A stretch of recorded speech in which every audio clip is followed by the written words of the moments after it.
Imagine you're flying in the sky and your plane crashes, but you survive. How could that happen? In this video, we reveal the incredible true story of a pilot who survived a horrific plane crash in 1944. On a dark night in 1944, as World War II was at its peak, a bright flash of light streaked across the dark sky. Lieutenant Colonel John Smith, a pilot for the Royal Air Force, was flying his Spitfire over enemy territory. His mission was to intercept a German bomber squadron that was trying to destroy important targets behind the front lines. As John stared at the console, a loud explosion shook his plane. An enemy shell hit the right engine, causing it to burst into flames. Suddenly, the plane began to spin rapidly, falling from the sky like a fallen leaf. John tried to control the plane, but it was too late. He knew that parachuting was his last resort. Gritting his teeth, John pulled the parachute lever. There was a loud bang, and he was thrown from his seat. But misfortune continued to follow him. While descending, John's parachute was torn by the burning wreckage of the plane. He fell back to the ground quickly, darkness covering his face as he hit the ground hard. When John woke up, he found himself in a desolate forest. He was in excruciating pain all over his body, and he knew he was seriously injured. However, he was alive. He stood up with difficulty and began walking east, hoping to reach the Allied lines. The journey was fraught with danger. He had to evade enemy patrols, find food and water to survive, and treat his wounds. A few days later, exhausted and starving, John came across a group of villagers living in a small hut. They offered him food, shelter, and care. They also told him that they were members of the local resistance movement, and that they had already helped several downed Allied soldiers. With the help of the villagers, John gradually recovered from his injuries. He spent several weeks with them, learning about their culture and helping them with their farming.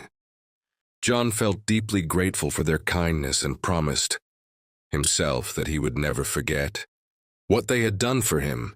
Finally, when John was fully recovered, the villagers helped him escape to Allied-controlled territory. He returned to his battalion and told his amazing story of survival. Despite the horrific events he had experienced, John never forgot the lessons he had learned during that time.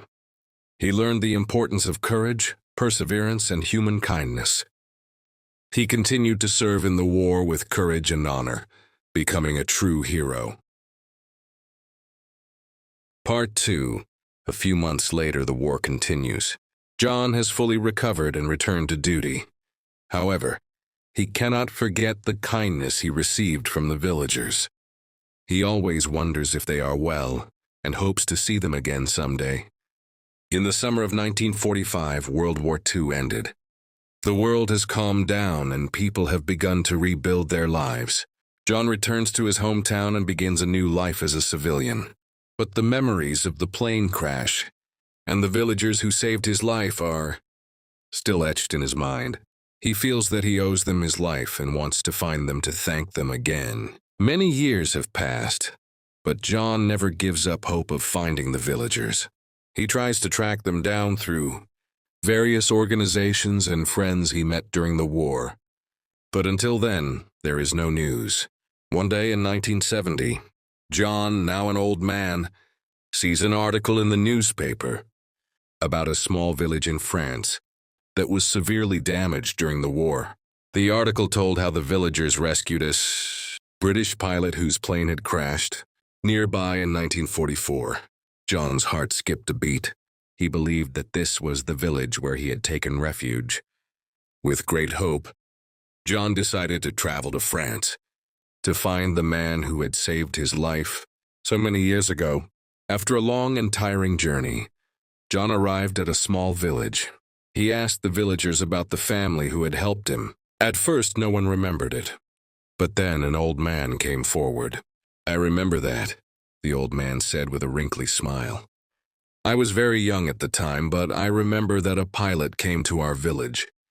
He was injured, but we took care of him until he recovered." John felt very happy. He asked about the family who had helped him. And the old man told him that they still lived in the village, but they were all so old. With the old man's guidance, John found the house where he had once lived. The door was opened by an old woman with wrinkles all over her face, but her eyes were still bright. "Who are you?" the old woman asked in a trembling voice. My name is John Smith," John replied excitedly. "I'm the pilot whose plane crashed here in 1944. Tears immediately streamed down the old woman's face. She burst into tears and hugged John tightly. "John, we thought you were dead," she cried. John also burst into tears. He was reunited with the family who had saved his life after decades. It was a moving and wonderful reunion. John spent several days with the family, listening to their stories and sharing them with them. They treated him like family, and he felt like he had found his second home. Before leaving, John thanked them again and again for their kindness. He promised to stay in touch with them and to visit them again whenever he had the chance. When John left the village, he felt his heart filled with warmth and gratitude. He learned that human kindness and courage can overcome even the darkest of times, and he will never forget the lessons he learned from a small villager in France.